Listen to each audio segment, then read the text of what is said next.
Since the jet age, fighter pilots have been scrambled to intercept UFOs in our skies. But what happens when pilots are sent with a shoot-down order?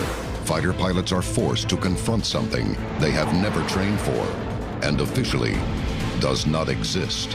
And when they encounter UFOs, their mission automatically becomes classified.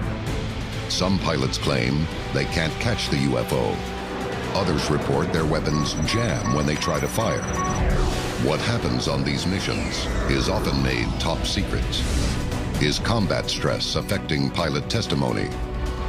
Are UFOs so technologically superior they escape us at will? And what happens when a UFO can even sense a pilot's intent to attack? Join us as we investigate dangerous fighter-pilot encounters with UFOs. A global effort has begun. Secret files hidden from the public for decades, detailing every UFO account, are now available to the public. We are about to uncover the truth behind these classified documents. Find out what the government doesn't want you to know. Unsealed.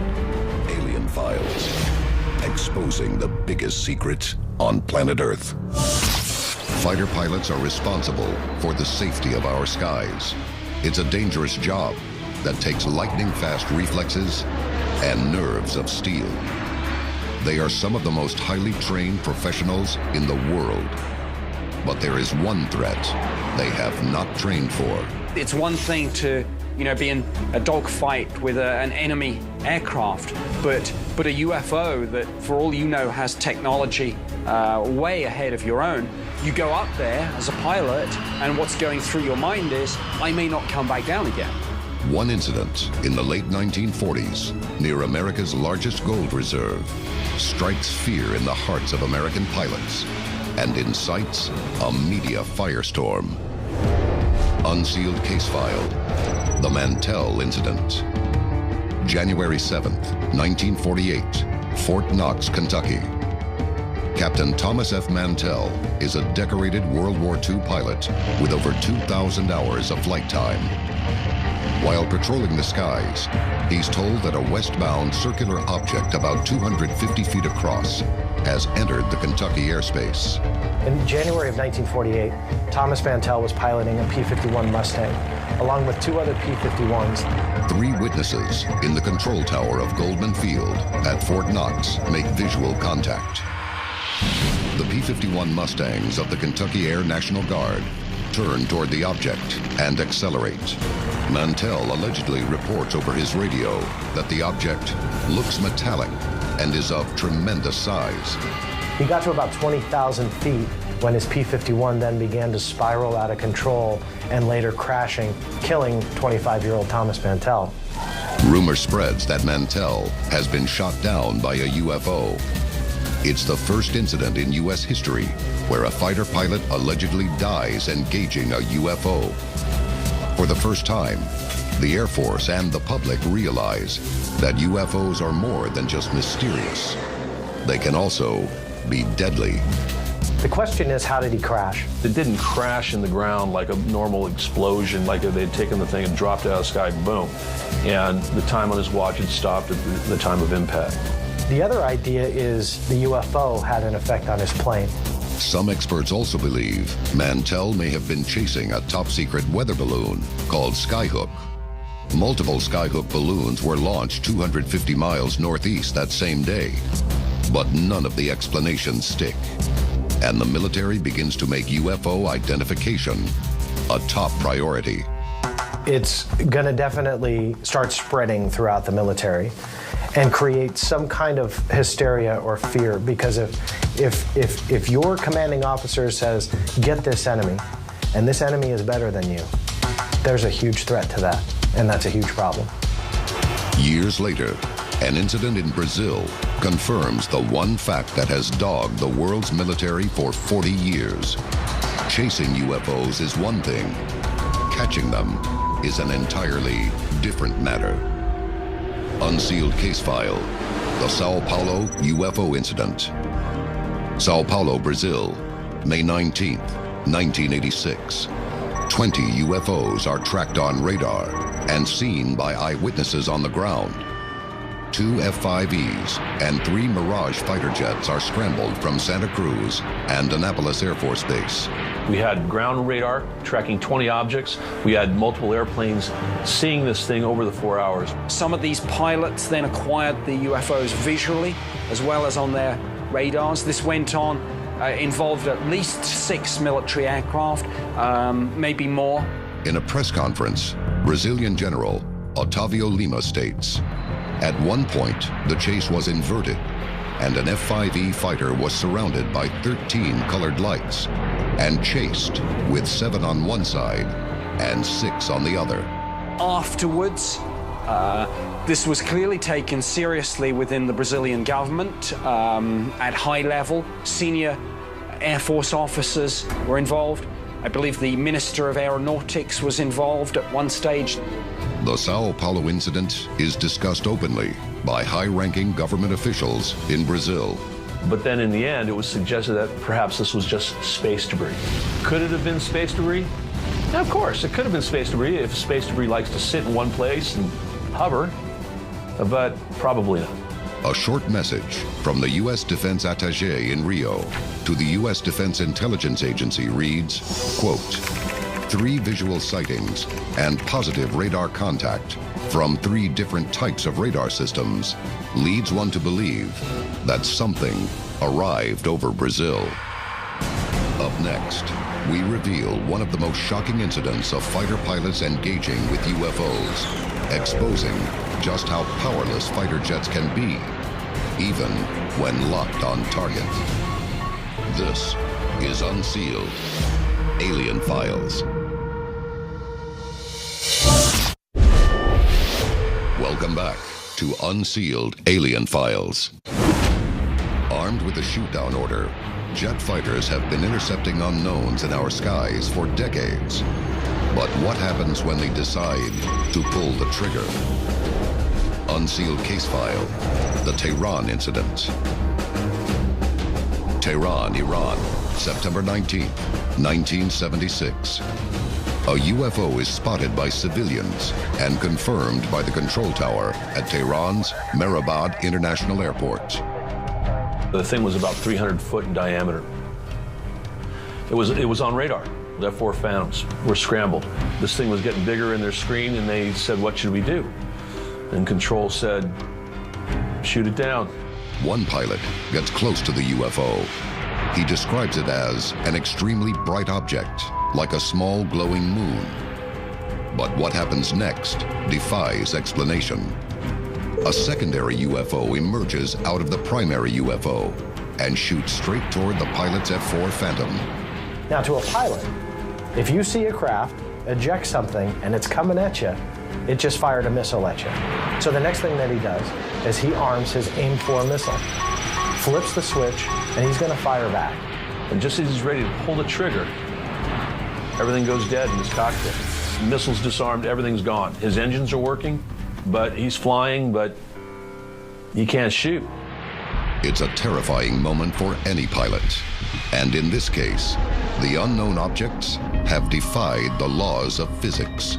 Before it impacts his craft, it makes a dip, it loops around his aircraft, and rejoins the original UFO, as pretty much to say, I don't think so, don't even try it. You got to ask yourself the question, what sort of technology can defeat radar, turn off your electronic systems, but keep your engine running, selectively disarm your weapons? What sort of technology can do that? We don't know. We don't have it, but somebody out there does. The Tehran incident is unprecedented in ufology because of the existence of a detailed defense intelligence report filed 3 days later. This is all documented in a 4-page declassified document in the United States intelligence community. This was obviously a very important event. An incident like the Tehran incident, everyone's going to take that seriously, from the CIA to the DIA to the U.S. Air Force. When you read from the first word to the last, reads like science fiction. They cannot explain this case even today. But there is another important document on the Tehran incident, one that explains why top secret agencies are still studying UFOs. The declassified expert assessment reports credibility of many of the witnesses was high.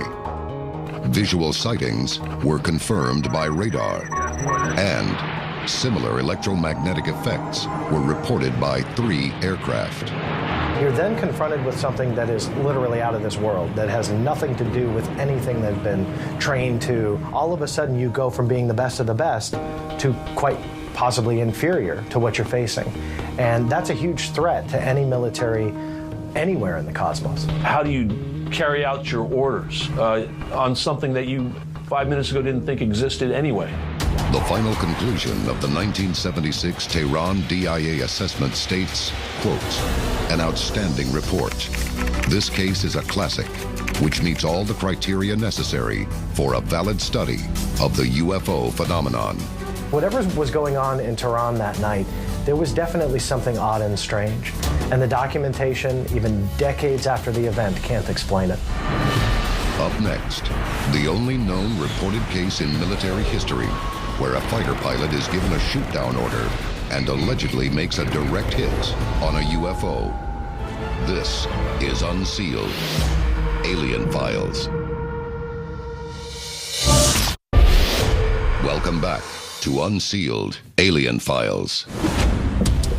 Top secret government evidence, compelling eyewitnesses, and radar testimony suggest that advanced, unknown technology is threatening our airspace, and we may be powerless to stop it. Many pilots have engaged a UFO, only to have that unknown craft outmaneuver their jets, and worse, disable their instruments and weapons.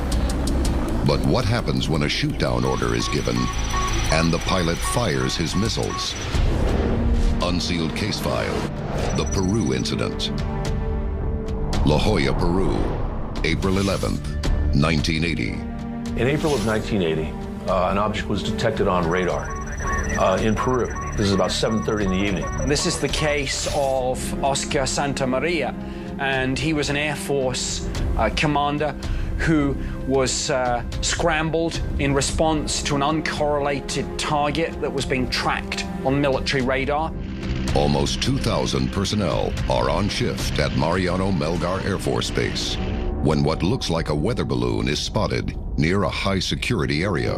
A UFO had apparently penetrated and was operating within restricted military airspace, and he was ordered to open fire. Pilot Oscar Santamaria Huertas is scrambled in his Su-22 Russian-made fighter jet, equipped with 30mm cannon.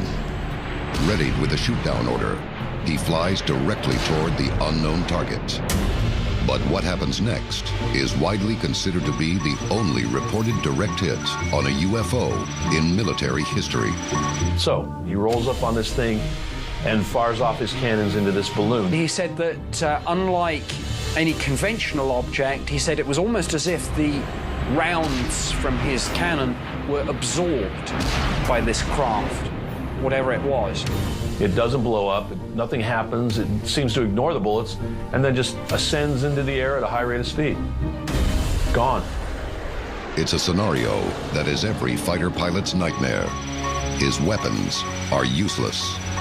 Still under a shoot-down order, Santamaria spends the next 20 minutes playing cat and mouse with the UFO, trying to take another shot. When he gets close enough to make solid visual contact, what he sees astounds him. Now, I've met the Commandante, I've heard it from him firsthand.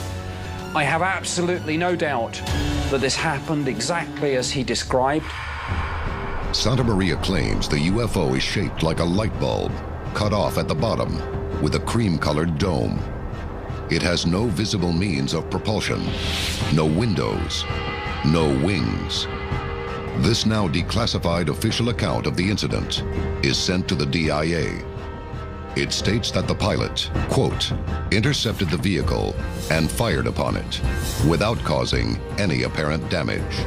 Believing the UFO is advanced technology from an extraterrestrial civilization, Santamaria fears for his life and rapidly descends back to base. Fortunately, the UFO does not follow. It's a combat situation. And any pilot in combat will be under extreme stress. And clearly, if you add to that the factor that you're dealing with an unknown, it takes it to a completely different level. What exactly did Santa Maria see in the skies above Peru? Did he fire upon a UFO? Did he actually make a direct hit? Or did he simply succumb to the intense pressure of intercepting an unknown threat? So there's the extreme stress of combat in an unknown situation and the very realistic prospect of death. So you get this kind of conflict that on the one hand they're involved in this maybe highly classified effort to engage with UFOs, and then after it's all over it's like, hey, this didn't happen. So I think pilots are being put under extreme stress at both ends of the spectrum. During the encounter, it's the combat stress, and afterwards it's that stress of secrecy and threats. Coming up, if aliens exist, are fighter jets committing an act of war when they intercept UFOs? And if so, are we prepared for the consequences?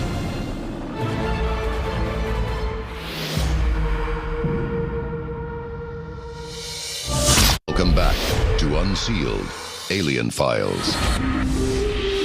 The time to act is now. Tell us your story.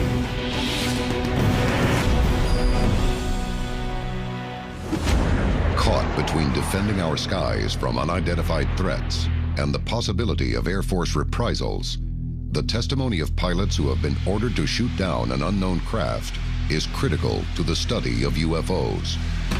But can their efforts be mistaken as an act of war? Unsealed case file, the Cometa Report. This report was entitled UFOs, What Should We Prepare For? In 1999, the Cometa Report was published in France, which really outlined what the evidence was that supported that the UFO phenomena was real, and it was quite possibly a threat to the world as a whole. It came to the twin conclusions, in effect, that UFOs at some level were a real, solid, tangible thing, and they were seriously prepared to consider the possibility that these things were indeed extraterrestrial spacecraft. Whatever you believe about UFOs, if you've got something flying in such controlled airspace, well, that's something that should be taken seriously, whether you're a believer or a skeptic. The 13-member panel, made up of some of the brightest government, military, and scientific minds in France, hand down a stunning recommendation.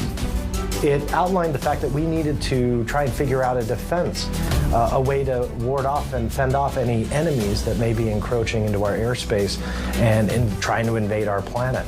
Are they visiting our planet? Thousands of witnesses, contactees would tell you yes. We protect a lot here on the planet Earth, but the minute an alien civilization lands on Earth, that changes in a second. The Cometa Report questions the Earth's ability to defend against an unknown enemy attack. If an alien spacecraft visits Earth and it's made out of nuts and bolts, pending no science fiction-like shield around it, I'm guessing we could probably find a way to shoot it out of the sky. But the big debate for me is why. You know, you're either gonna successfully shoot down one craft of an alien race and potentially upset a much bigger force that has bigger guns than us. And I don't think that that's something that our pilots would do. I think we need to start crossing our fingers that they don't have any bad intentions. Because quite frankly, I don't think we're gonna have the ability to get rid of them. When the day comes, do we need to rethink how we approach unknown visitors in our skies? This is Unsealed, Alien Files, exposing the biggest secret on planet Earth.